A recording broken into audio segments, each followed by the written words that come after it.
संसद में जब कोई सरकार बिल लेकर आती है तो विपक्ष का काम है उसको चेक करना कि उस बिल में क्या क्या है। अभी केरल का नाम परिवर्तन किया गया है, परिवर्तन करके केरलम रखा जाएगा। तो विपक्ष को ये पूछना चाहिए था आपने किस शक्ति के तहत ये संशोधन लाया है।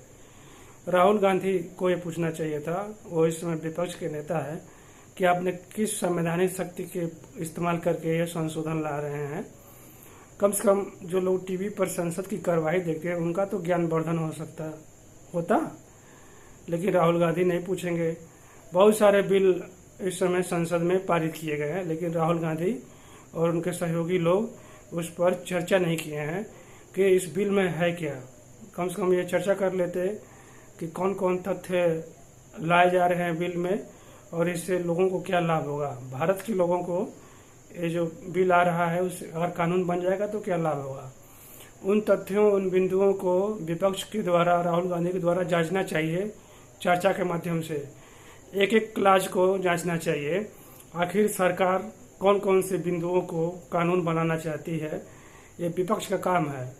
लेकिन इतना बिल पारित हुआ, खनिज से संबंधित, सहकारी से संबंधित, फिर बैंकर से संबंधित, फिर ट्रिब्यूनल से संबंधित, इतना सारा बिल पारित हुआ, लेकिन यहाँ तक कि सरकार ने भारत के संचित निधि से पैसा भी निकाला है। जब आप भारत सरकार पैसा निकालती है खर्च करने के लिए तो उस पर भी संसद की अनुमति जरूरी है। तो उससे संबंधित भी बिल लाया जाता है ताकि पैसा निकाल सके।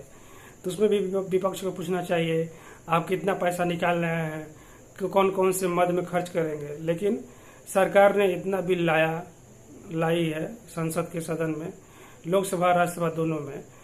लेकिन राहुल गांधी जो लोकसभा के नेता हैं विपक्ष के, उन्होंने किसी भी बिल को जांचा परखा नहीं है।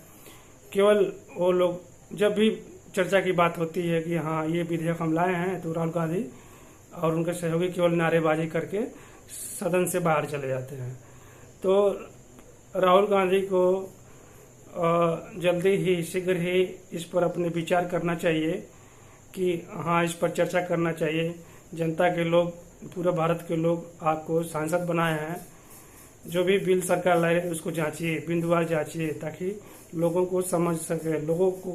लोग जो टीवी पर आपका कार्यक्रम देख रहे हैं, मतलब सदन में लाइव देख रहे हैं, उनको पता चल सके कि हाँ कि सदन में क्या हो रहा है, कौन सा नियम कानून बन रहा है और उस कानून से क्या क्या लोगों को लाभ होगा। जब आप चर्चा करेंगे तो लोग टीवी के माध्यम से पूरा उसको समझ सकेंगे।